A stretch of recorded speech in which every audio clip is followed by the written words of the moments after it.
You ever had someone look you in the eye, in your own house, and tell you you're either going to cook their dinner or get the hell out? I have. It was a Tuesday, of all things. Not a Friday night fallout, not some tense holiday meal, just a plain, quiet, unassuming Tuesday in the middle of a forgettable week. I'd been staying with my daughter Kelly and her husband, Todd, for about 2 months. I moved in after my knee surgery, just until I could walk right again and manage stairs without bracing for a fall. That's all it was supposed to be, temporary. They offered. Kelly had hugged me in that overcompensating way adult kids do when they still feel guilty for putting their parents in a guest room like old luggage. Todd had even cracked open a beer and said, "Make yourself at home, Frank. We're family." I should have known then. That line always has an expiration date. It was around 6:30 that night, and I was folding the dish towels. I remember that detail because I've never liked the way they organized their kitchen. Nothing makes sense in that house. Forks and knives in different drawers. Spices in a cabinet above the fridge like they're meant to be punished. Todd walked in, dressed like he was going to coach a third-tier college football team, polo shirt tucked into cargo shorts, socks that reached too high, and an attitude that always smelled faintly of authority he hadn't earned. He sat down at the kitchen island, clapped his hands once like he was starting a staff meeting, and said, "Frank, we need to talk." Kelly stood behind him. Not beside him, behind him. Like support staff. "I've been thinking," Todd said, and that alone made my stomach turn. "It's probably time we made things clear about expectations around here." Expectations. You've been here a while now, and, well, things are starting to slide. Slide? I asked. There's a strange kind of peace that comes when you finally give up on being understood. When the people who were supposed to know you best look through you like smoke and tell you you're a burden unless you bend to their shape, it unhooks something in your chest. The part of you that used to ache just goes quiet.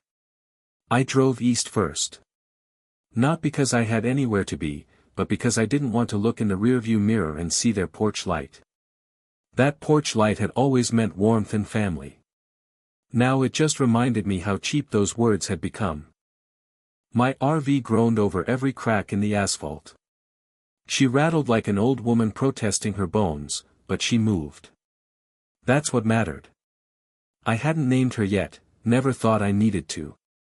But out there, on an empty stretch of Route 22, under a sky smeared with moonlight, she felt more like a partner than any human had in months.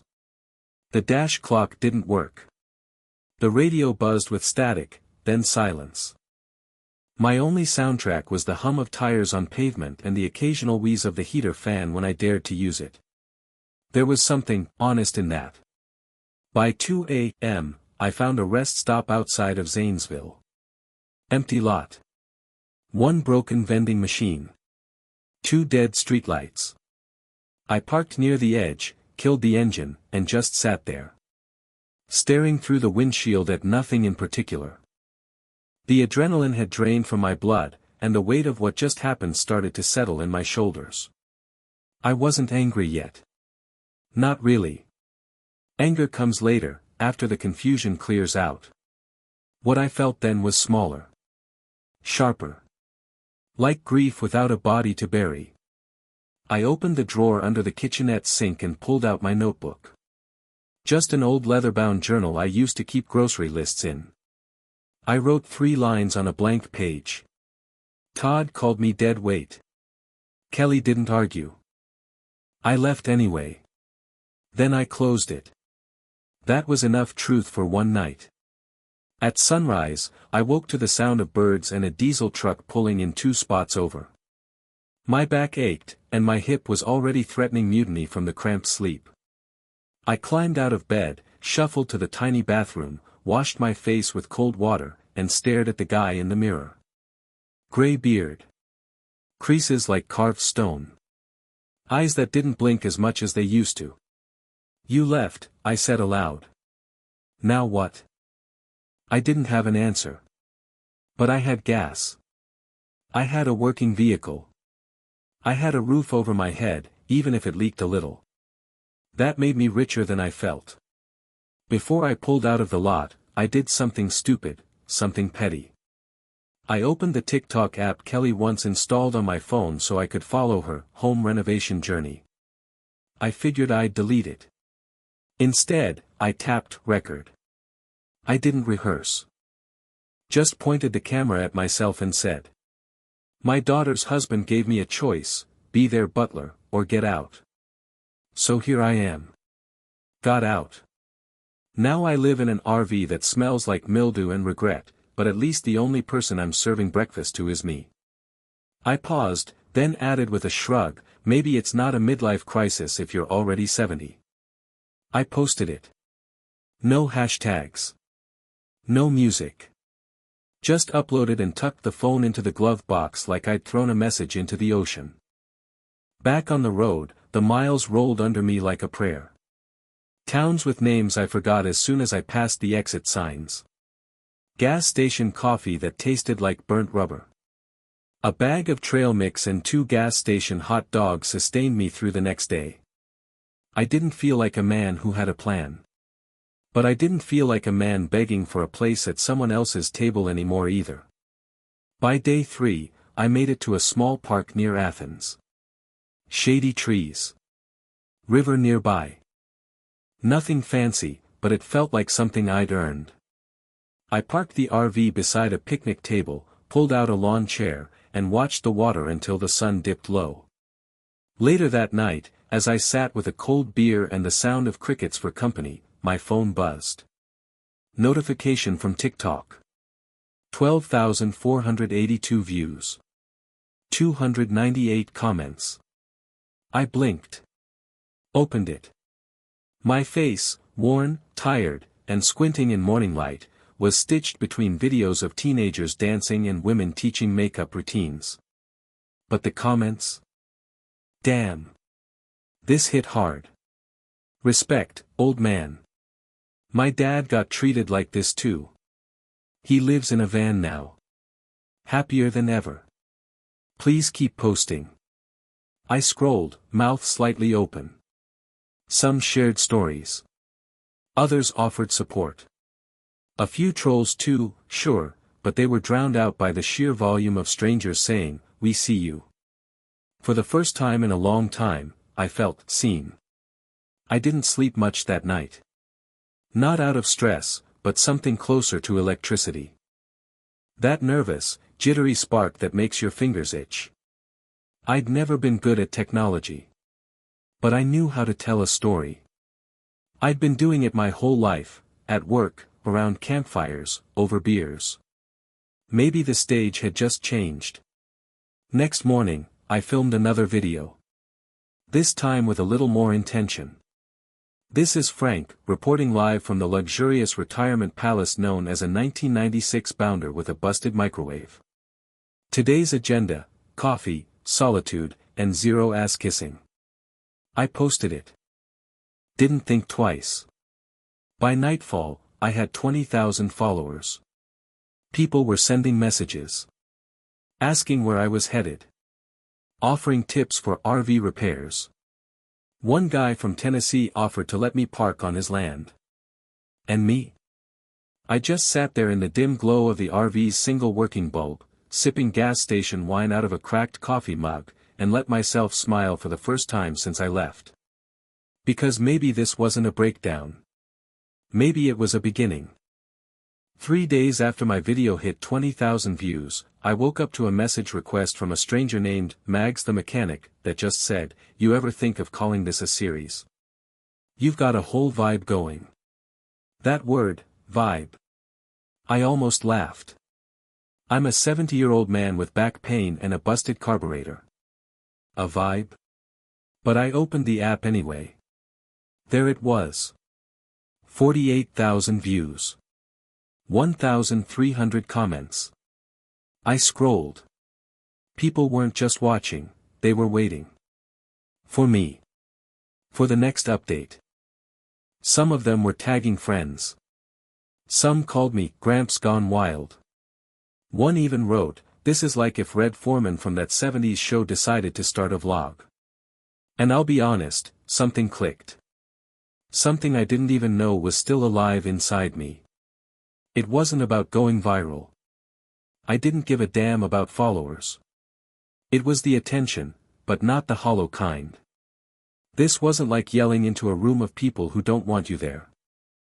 This was like telling your story by a campfire, and everyone actually leaning in. So I leaned back. I propped my phone against a chipped coffee mug and hit record. "Morning," I said, my face filling the frame. "It's day 6 of what I like to call my promotion, from unpaid in-law house servant to king of the open road. Breakfast today is a cold Pop-Tart and some questionable gas station coffee, which, if you close your eyes hard enough, tastes like betrayal and liberation." I paused, then deadpan. "Also, fun fact, I found a can of WD-40 in the glove box older than my daughter's last apology." Posted it. Closed the app. Went about my day. By the time I sat down that night to eat a half-burnt grilled cheese over my portable stove, the video had blown past 100K views. People loved the sarcasm. They didn't want me to be inspirational. They wanted the truth, served dry and smoking. I decided I'd give it to them. I started filming every morning. Not long videos, just 1-minute monologues. Always from the front seat of the RV. Always with that look on my face like I just watched a squirrel commit tax fraud. I named the series, Runaway RV King. The tone? Think sarcasm aged in oak barrels. The truth, neat. One clip I posted, just me cleaning out a clogged sink, ended up hitting 500,000 views because of one line. "I used to scrub toilets because my daughter said I was helping out. Now I scrub this one because I damn well want to poop in peace." The comments lit up. "That's the energy I want when I quit my job. Grandpa said sparkles boundaries sparkles. Somebody put this man on Hot Ones immediately." A few people started stitching my videos with their own stories, men and women in their 40s, 50s, 60s talking about being treated like live-in maids by their kids, how they'd been guilted into giving up their homes, their routines, their peace. I wasn't alone. I wasn't just the bitter old man in the RV. I was a symbol, and that was a terrifying thought. But damn if it didn't light a fire. I decided to lean harder. I posted a clip called In-Law Labor Laws, where I listed all the things Todd had made me do before giving me the ultimatum. Mowed the lawn. Twice a week. Cooked family dinners for people who barely said thank you. Drove their kids to band practice at 7 a.m. Cleaned their garage as a surprise. Sat through Todd's poker nights like I was a fucking concierge.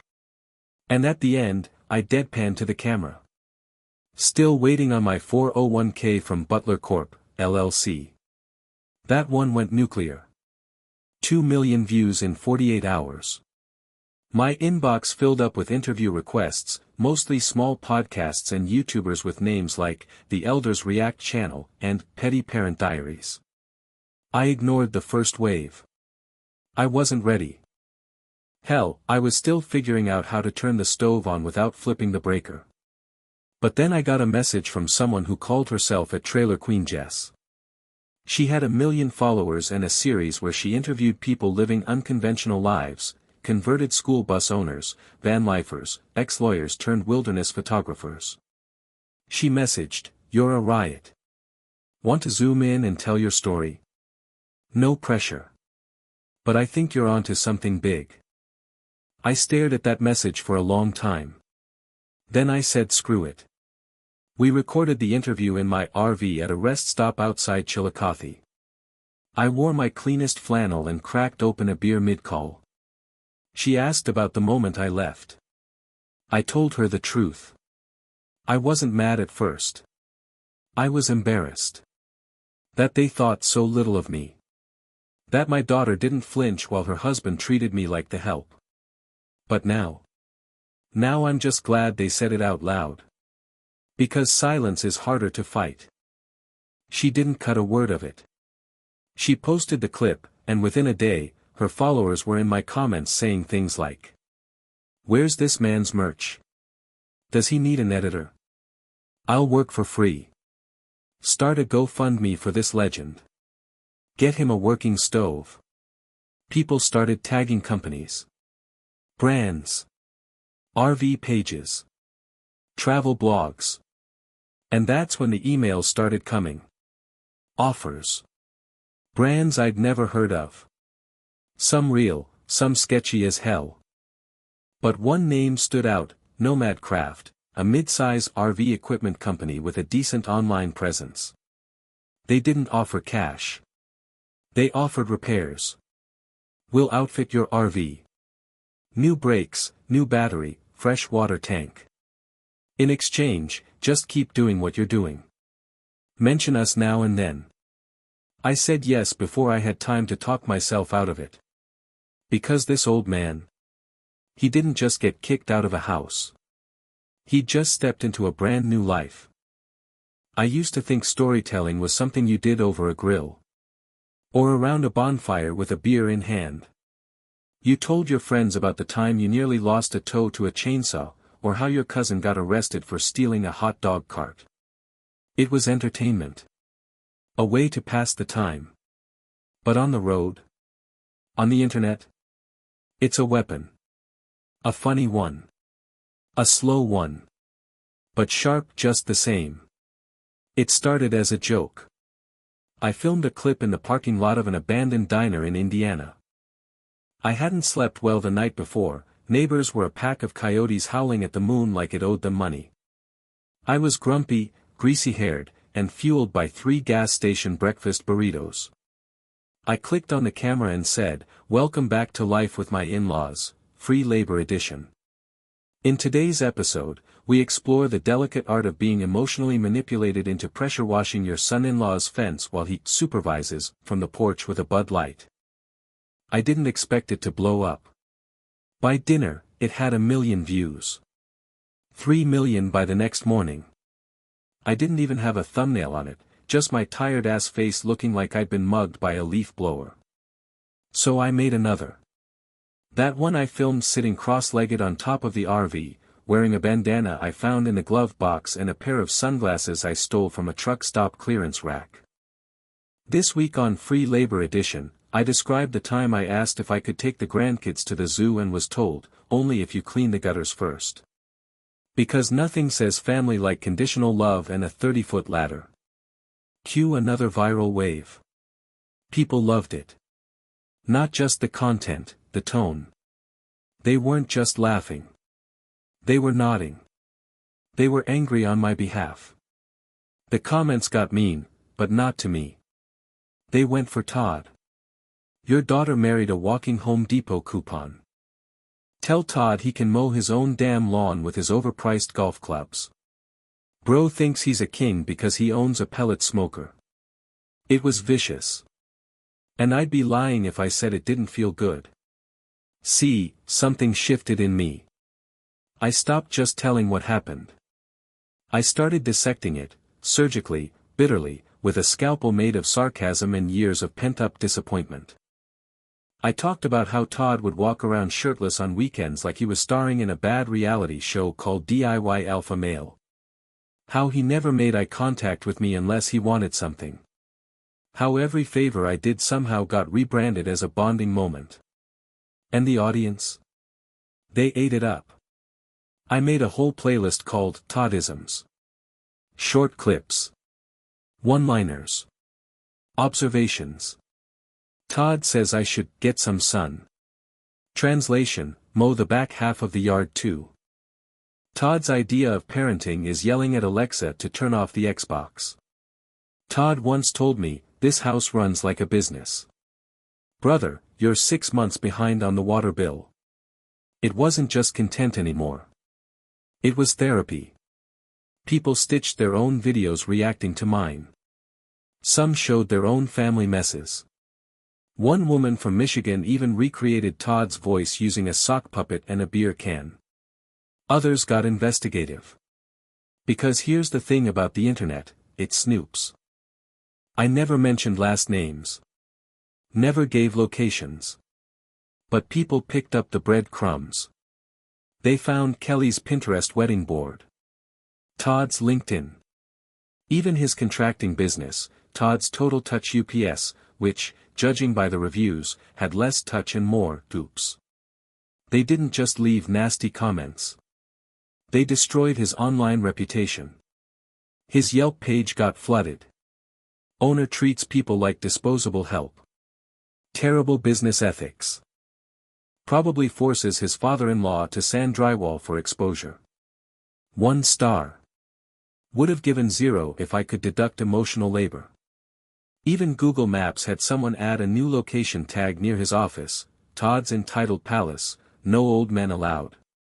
I didn't ask for any of it. I didn't encourage it. But I also didn't stop it. Because, frankly, this was justice in the only language Todd understood, public shame. Kelly, meanwhile, stayed quiet. I'd check her socials occasionally, just out of habit. She hadn't posted in days. The last one was a filtered photo of a backyard cocktail, captioned, "Blessed to have family who supports us." That post had over 1,000 comments now.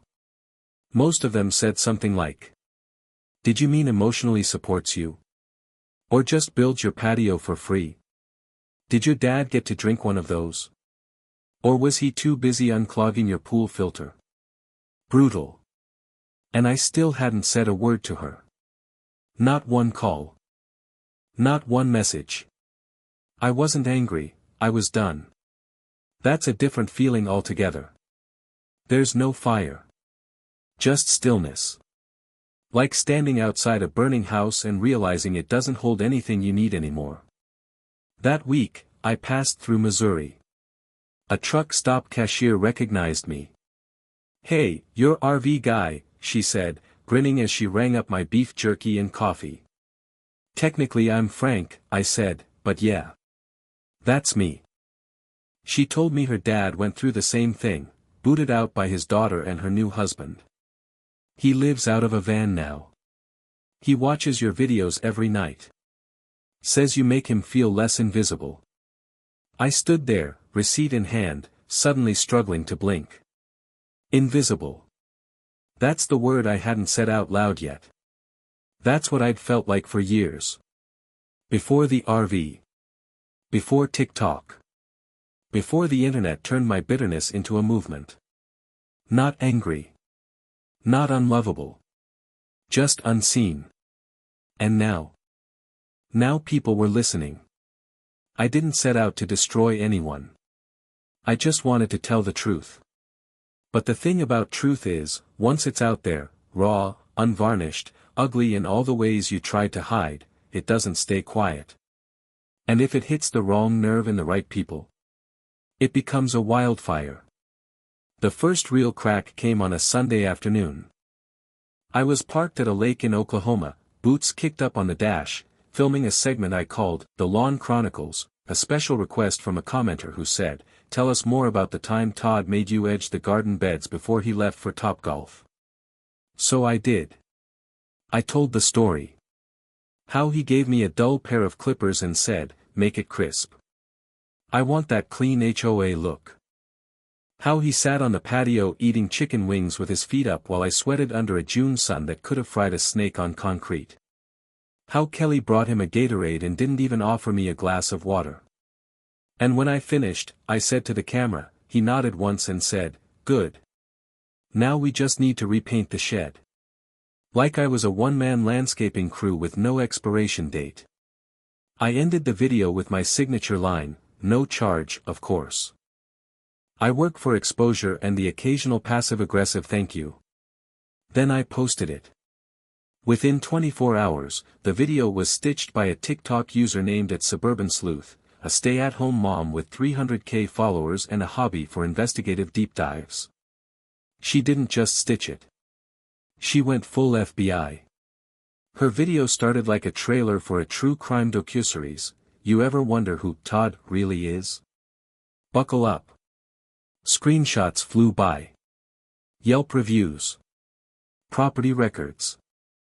A still shot of Todd standing in front of his contracting company truck, logo blurred, but not really. She'd found their company Instagram, their website, even their wedding registry. She didn't name them directly, but the breadcrumbs were there. And TikTok. TikTok loves a puzzle. By Monday morning, the comments section on Todd's Total Touch UPS Instagram was an arson scene.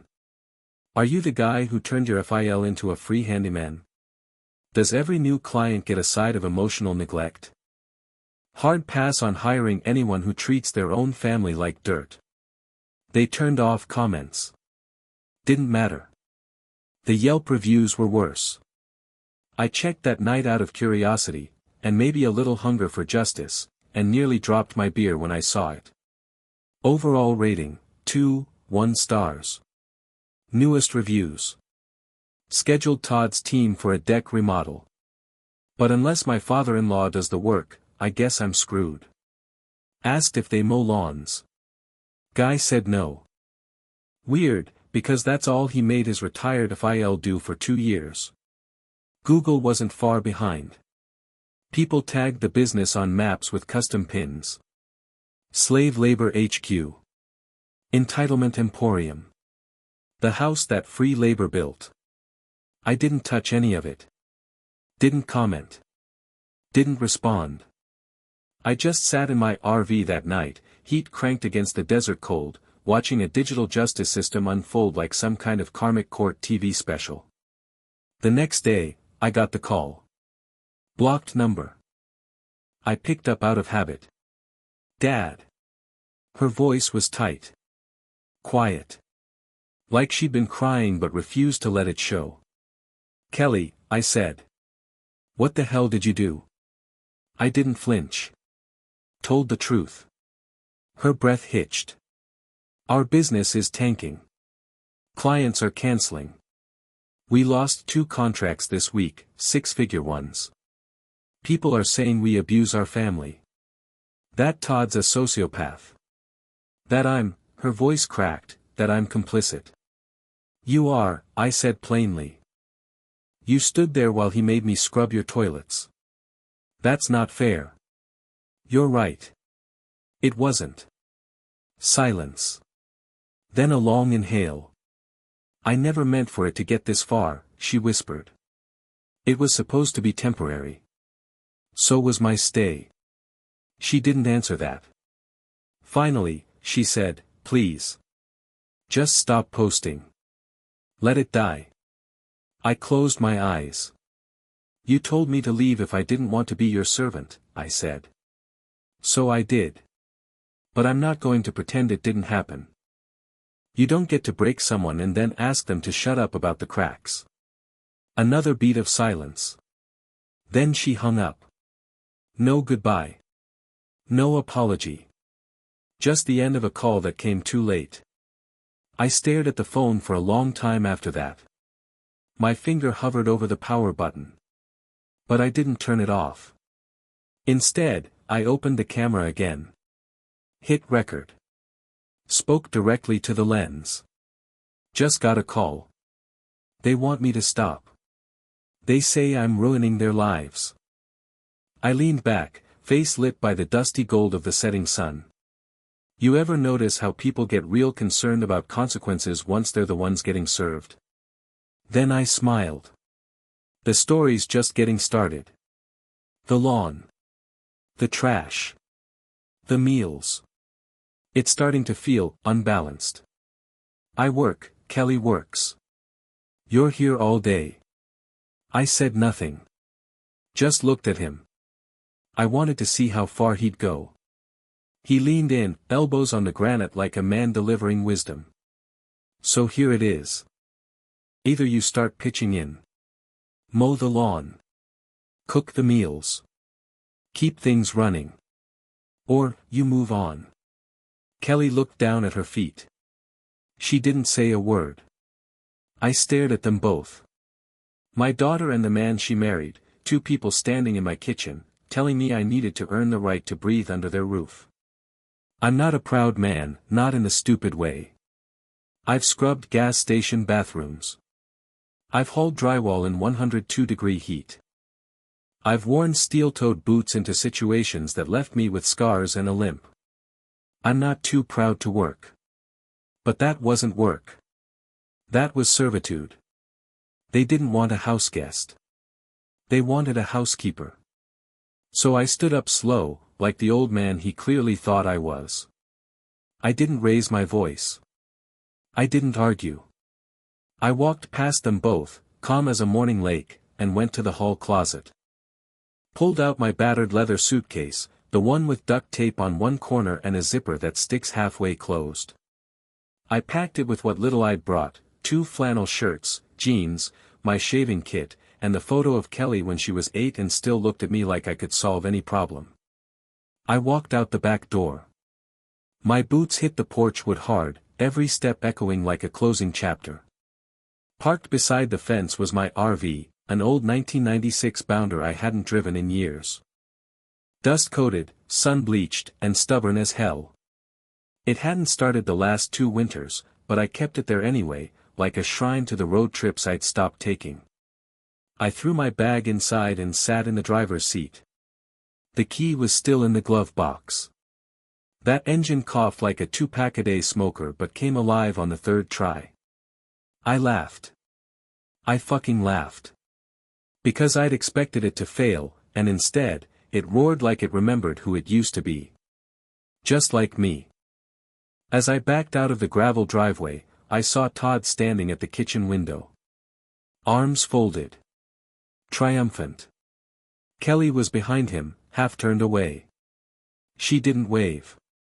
She didn't mouth, "I'm sorry." She just let me go. I hit the road with nothing but half a tank of gas and the weight of humiliation in my chest.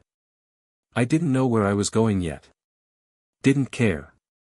But as I rolled past the edge of town, streetlights shrinking behind me, I reached for my phone. Clicked open the camera. Filmed myself in the dark, the dash lights casting a soft glow. They wanted me to be their butler, I said. Instead, I'll be my own man. I hit upload. And kept driving. When the sponsorship email landed, I thought it was spam. The subject line read, "We'd like to fix your RV. On the house." I almost deleted it. I'd been getting flooded with messages ever since that last video blew up, people wanting shoutouts, offering sketchy crypto deals, asking if I'd mentor their own content channels like I was some kind of influencer monk. I ignored them all. But this one had a logo I recognized.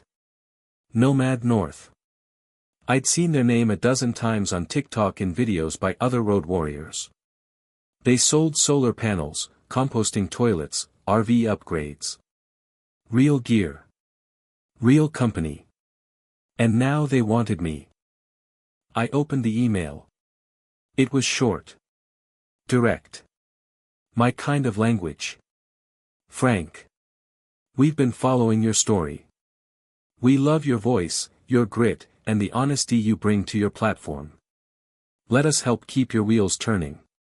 No contract. No scripts. Just support. We'd like to install a full upgrade on your RV, solar, plumbing, brakes, the works. You don't owe us anything. But if you feel like shouting us out now and then, we wouldn't mind. What do you say? Nora Partnerships Manager, Nomad North. I blinked at the screen. Then I stood up, walked outside, and stared at my busted generator for a solid 5 minutes. It had coughed itself to death 2 nights ago. I'd been using a flashlight and charging my phone at gas stations. The water pump sputtered every 3rd use. I had a crack in the side panel where the wind howled through on colder nights like it was mocking me. And now they were offering to fix all of it. I wrote back 2 words. Let's ride. The install took place at one of their partner garages in Kansas. I spent 3 nights in a hotel they paid for, the first real bed I'd slept in since the day Todd gave me his ultimatum. I thought it'd feel weird, soft sheets, clean carpet, continental breakfast, but it didn't. It felt like breathing again. When I got the RV back, I barely recognized her. She purred when I started her up. The cabinets were reinforced. The fridge worked again. They'd even added a solar panel and a tiny wood-finish counter that made me feel like I was living in a rustic HGTV special. I filmed a walkthrough. "This beauty," I said, patting the side. "This right here is what happens when internet strangers treat you better than your own family." Views, 2.4 million in 36 hours. People started calling me RV Dad. Brands followed. Smaller ones, mostly, travel mugs, portable chairs, a company that made gourmet trail mix and wanted me to try it on camera. I did, and it was fine, but I told them it looked like squirrel food in a 5-star hotel. The difference? Nobody told me I owed them anything. That's what kept getting me. These people. These companies. These strangers on TikTok with usernames like BeanieMom82 and Salty Mechanic, they didn't treat me like I had to prove my worth every day just to have a seat at their table. They just watched. Listened. Shared. And that's when it hit me. I wasn't just free in the literal sense anymore. I was emotionally debt-free. No more quiet resentment. No more pretending I was happy to be included. No more pouring myself into a household that only noticed when something wasn't done. I could drive where I wanted, sleep when I wanted, wake up with the sun instead of Todd's leaf blower. I didn't owe anyone an explanation for where I went or why. Hell, I even started smiling in my videos. Not all the time. Not in a forced way. But when I did, people noticed. RV Dad smiling hits different, one comment said. He looks lighter, another wrote. Like he put down 100 pounds of invisible weight. And I had. I didn't feel like a relic anymore. I felt current. The world had tried to retire me. Turn me into some quiet background character in my daughter's Pinterest perfect life. Instead, I became something else. I became a man with a platform. A man with a following. A man with choices. One night, I parked the RV at a state park in Colorado. Crisp air. Mountains in the distance. I set up a folding chair, poured a drink, and watched the sun fade into the peaks like it was apologizing for taking too long. That's when I saw the message request. From Kelly. Just her name. No preview text. No, "Hey, Dad." No sad face emoji. I stared at it. Didn't open it. Not yet. Instead, I turned the camera on. "I'm not saying this life is easy," I began, the mountains behind me glowing orange. "I'm still eating canned soup half the time. Still forgetting where I parked my socks. But I'll tell you this much, it's mine. And I don't clean up after anyone anymore unless I damn well feel like it." I paused. Then looked dead into the lens. They kicked me out thinking I'd fall apart. But all I did was drive away and rebuild something better. And I meant every word. I was sitting in a folding chair beside my RV in Utah when my phone buzzed again. I just made coffee, instant, bitter, perfect, and was watching the red rock cliffs glow like fire under the morning sun. The world was quiet. Just wind and birds and the occasional creak of the RV shifting its weight. The message preview said, "Kelly, can we talk? Please." I didn't open it right away. I sipped my coffee. I watched a hawk spiral in slow circles above the ridge. I let the silence stretch until the phone screen dimmed. Only then did I tap it open. "Dad, this is getting out of hand. Please call me. You've made your point. But it's going too far now. Todd can't sleep. The kids are confused. My job is on the line. We're getting threats. People are showing up at the business. I know you're angry. But please. Enough." There were 5 more texts after that. Each more desperate than the last. I didn't respond. Not yet. Instead, I turned on my camera. "Morning," I said, holding the mug up to the lens. RV Dad reporting live from the desert, where the only thing that asks me for anything is the sun, and even it knows how to back off after a while. I grinned. Then, I leaned in. I got a message today. The kind that drips guilt like syrup over burnt pancakes. See, now they're saying I'm the problem. That I'm going too far. Not when they made me their butler. Not when they handed me a rake instead of respect. No, now it's too far, because people are finally seeing them for who they really are. Posted it. Went back to my coffee. The view count hit 6 figures before I'd even finished my cup. That afternoon, the phone rang. Not a message. A call. I let it go to voicemail. Then another. And another. By the 5th ring, I picked up. Hello? Dad. Her voice cracked.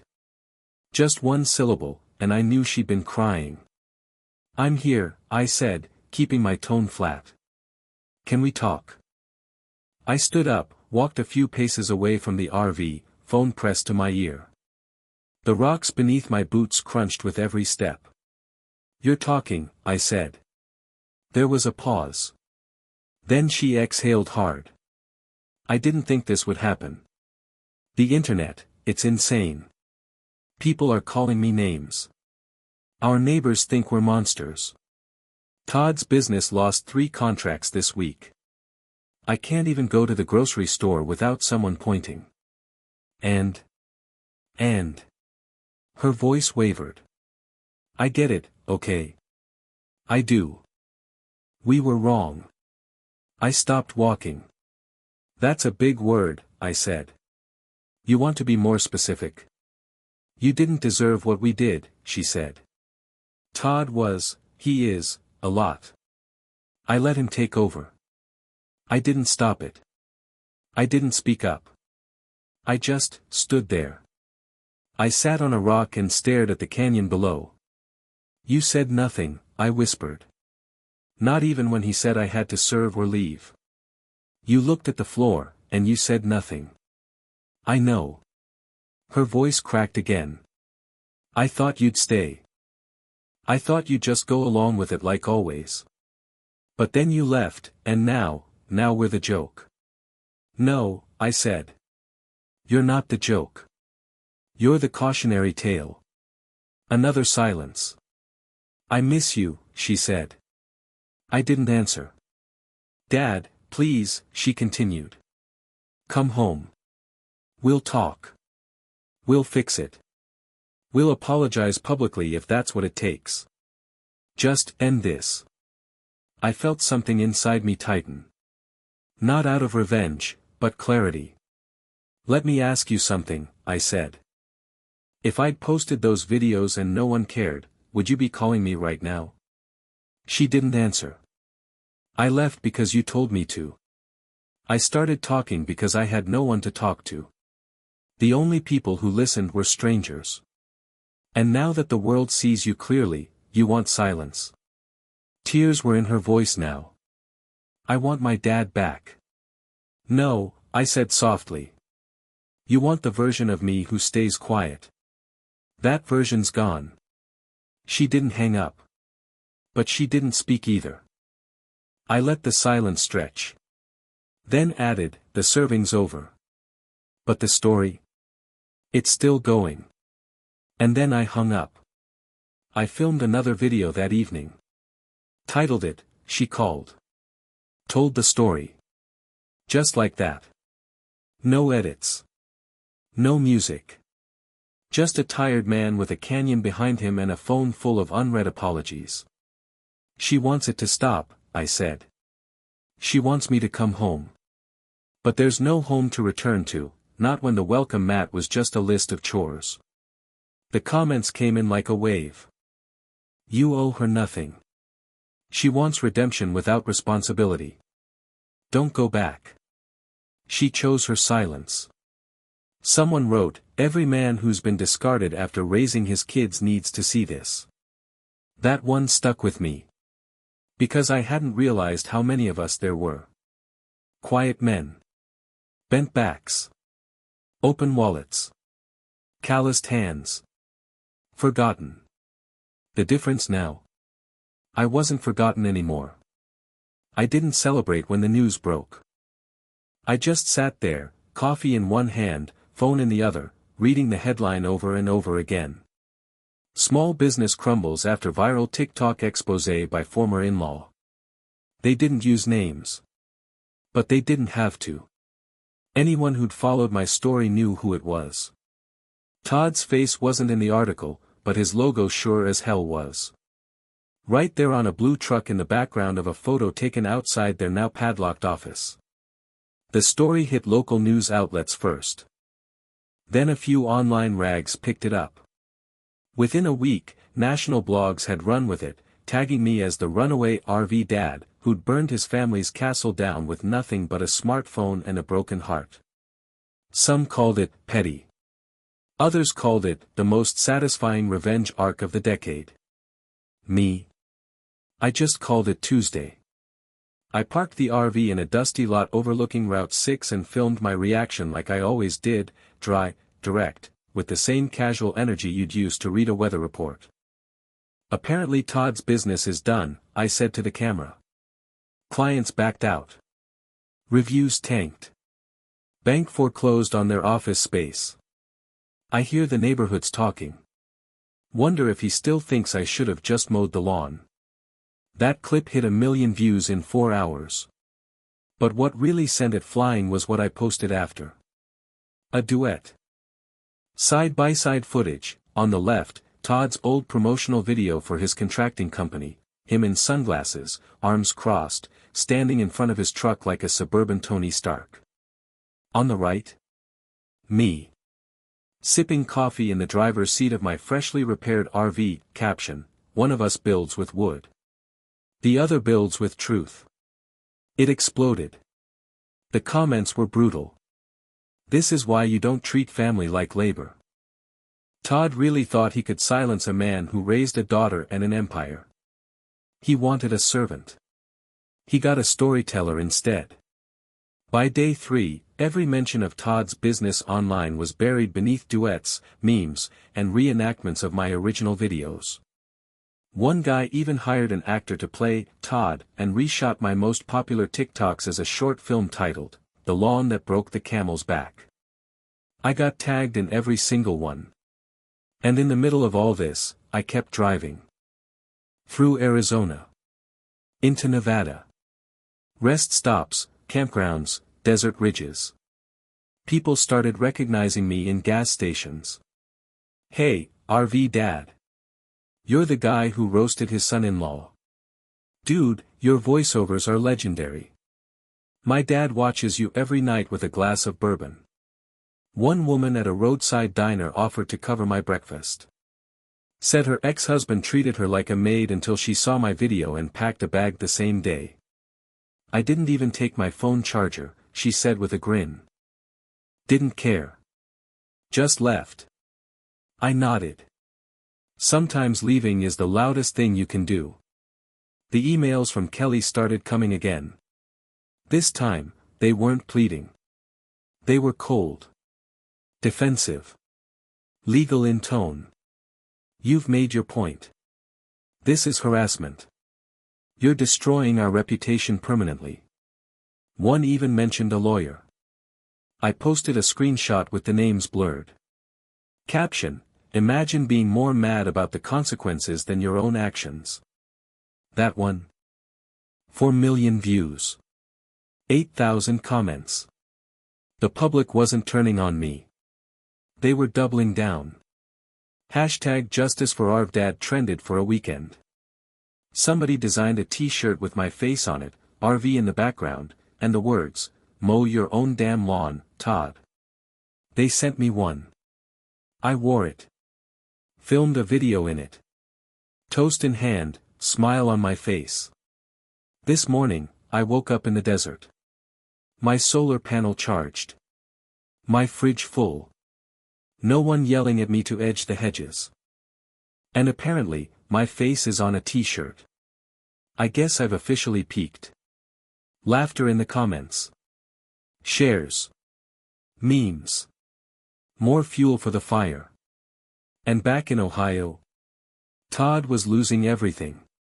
One of my followers, someone who lived in the same town, sent me a picture of their house. For sale, sign out front. Grass overgrown. Driveway empty. Message read, guess the butler was holding up the whole damn mansion. I didn't smile. Not right away. Because this wasn't just a victory. It was a reckoning. And reckonings aren't pretty. They're messy. Exhausting. They leave smoke in the air and silence where noise used to be. And sometimes they catch you off guard. Make you feel a little heavier, even when justice is finally yours. But then I'd remember that moment, standing in their kitchen, suitcase in hand, dignity shoved into a corner, and I'd breathe easier. Because now I had peace. No one told me where to be. No one demanded my time. No one expected gratitude for treating me like a janitor with a heartbeat. They had taken me for granted. I took their story. And told it better than they ever could have imagined. It was a cool Wednesday morning when I pulled into their neighborhood for the first time in almost a year. I hadn't planned it. I was just passing through Ohio again, and something told me to take the exit. Call it instinct. Call it curiosity. Call it the need to see the damage not through a screen, but with my own damn eyes. The RV hummed like a cat full of caffeine as I rolled down those streets. Everything looked smaller than I remembered. The mailboxes. The trees. Even the houses. Like the whole block had shrunk in the absence of my blind loyalty. But I didn't stop at their house. I kept going. Past the cul-de-sac. Past the park where I used to walk the grandkids. Right up to the 2-story brick building that once read, Todd's Total Touch UPS. Except now. It just said for lease. The sign was sun-bleached and tilted. One of the office windows was cracked. Weeds pushed through the cracks in the sidewalk. The parking lot, once full of contractor trucks, sat empty under a sky that seemed too big for their little empire. I parked the RV dead center in the lot. Pulled out my camping chair. Sat down. Cracked open a beer at 10:47 a.m. And filmed what I knew would be the last video in the series. Good morning, friends, I said, raising the bottle toward the camera. Behind me used to be a monument to mediocrity. A place where my daughter's husband pretended to be a boss, while treating me like a lawnmower with arthritis. I tilted the camera slightly to frame the broken sign. But now it's just another vacant shell. Turns out, when you build your empire on the backs of other people's silence, eventually, the silence gets loud. I stood up. Walked toward the building. Put a hand on the glass. They wanted me to mow lawns. Turns out I mowed down their empire instead. I walked back to the camera, sat down, and smiled. Cheers, Todd. Hope you kept the receipt on that patio furniture. I ended the video right there. No hashtags. No music. Just me, the truth, and an empty building full of regret. It went viral before I even got back on the highway. People called it, the final roast. Edits poured in. Someone layered it with slow piano music and old video clips of me walking the dog, making coffee in the RV, laughing into the camera. Comment sections lit up like a bonfire at midnight. This is cinema. He just dropped the mic and the hammer at the same time. Todd, silent. Kelly, deleted. RV Dad, legend. Even news outlets followed up. A few tried to reach out for interviews again. I ignored them. The story was already told. No need to rehash it for people looking to milk the ending. The real fans. They knew. They knew the arc. A man discarded. A man disrespected. A man who chose the open road over quiet suffering, and turned his pain into power. They knew the price of betrayal. And the reward of revenge served dry, honest, and slow-roasted.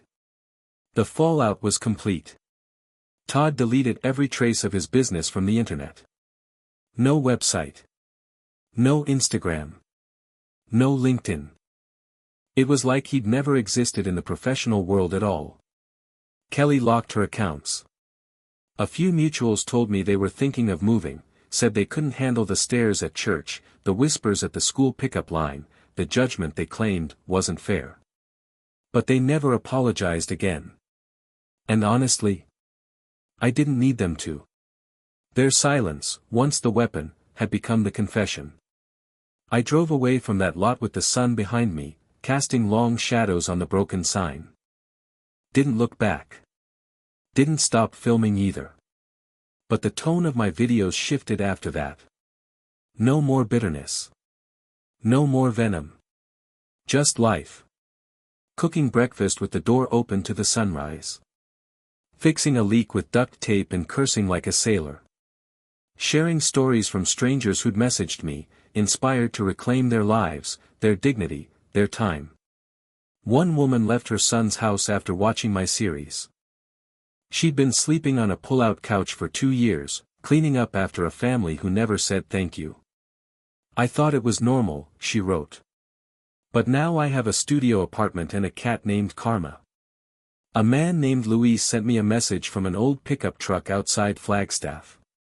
Said he'd been estranged from his daughter for a decade, until my videos made her call and say, I didn't realize how cruel I'd been. People weren't just watching anymore. They were changing. And me? I wasn't angry anymore. I was free. The Rockies rose in the distance like giants sleeping under blankets of snow and stone, and for the first time in a long time, I didn't feel small. I felt infinite. The road had taken me thousands of miles, through towns with names I can't remember, diners with the best pie you've never heard of, and rest stops that smelled like wet gravel and freedom. But now, as I pulled the RV into a lookout spot just off the interstate, I knew this was the line. The edge of one life. The beginning of another. The RV was no longer a clunky escape vehicle. It was home. Fully outfitted. Paid off. Solar-charged and sturdy. Every scratch told a story. Every corner held something I needed, tools, memories, leftover grudges slowly fading to dust. I parked facing west. The sun wasn't setting yet, but it was thinking about it. That golden hour where everything glows, even things that shouldn't. Like scars. Like regrets. I made a fire. Pulled up a chair. Opened a beer. Then I filmed what I knew would be my last video in the series. This is it, I said, voice steady. The final entry in a journey that started with one sentence, either serve or leave. I paused, letting the wind say a few things first. I left. And I haven't served anyone since. Except maybe myself, which was long overdue. I tilted the camera toward the horizon. Let it soak in the endless blue, the gold on the peaks, the echo of tires on distant pavement. They told me I'd regret it, I said. That I'd come crawling back. That I couldn't survive without their roof, their rules, their cold, conditional version of family. But I didn't crawl. I drove. I rebuilt. And I thrived. The words came slower now. Not rehearsed.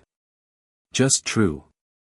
I'm not the same man who stood in that kitchen with a suitcase and a broken heart. That man was tired. That man was invisible.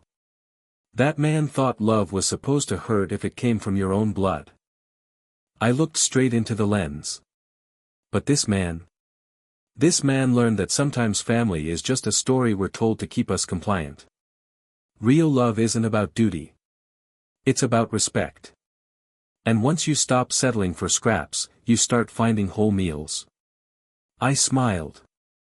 Or, in my case, canned chili and sunsets. The video ended like they all did, no music, no fade out, just silence. But that silence. It wasn't empty anymore. It was peace. I didn't post again for a while. And I didn't need to. The comments poured in for weeks. This story healed something in me I didn't know was broken. You're a symbol now. For every forgotten parent, every used-up grandparent, every person told to sit down and shut up. You didn't just drive away. You lit the road for the rest of us. And maybe that's what revenge really is. Not destruction. Not bitterness. But transformation. Taking the pain they gave you, reshaping it, and handing it back to the world as a warning and a beacon. I got stopped at a rest stop in Wyoming 2 weeks later. A younger guy, maybe early 30s, wife and toddler in tow, walked up with a sheepish grin. "Are you, the RV guy?" I nodded. "Used to be." He laughed. "You helped me talk to my dad again. Showed me what I was doing wrong. Thank you." His wife smiled and said, "He even does his own lawn now." We shared a beer under the awning. And I realized something. I wasn't just a story anymore. I was a turning point. Eventually, I found a patch of land near the mountains. Cheap. Remote. Surrounded by pines and sky. I parked the RV there and started building a deck out front. Nothing fancy. Just enough for a couple chairs, a grill, and my boots after a long walk. People still messaged. Some asked for advice. Some just said thank you. A few offered to visit, and I said maybe. Maybe one day. But for now, I was content with the quiet. No deadlines. No guilt. No cold glances across dinner tables. Just birds in the morning. Crickets at night. And me, finally choosing how I spend my hours. I kept the old suitcase. Not out of sentimentality.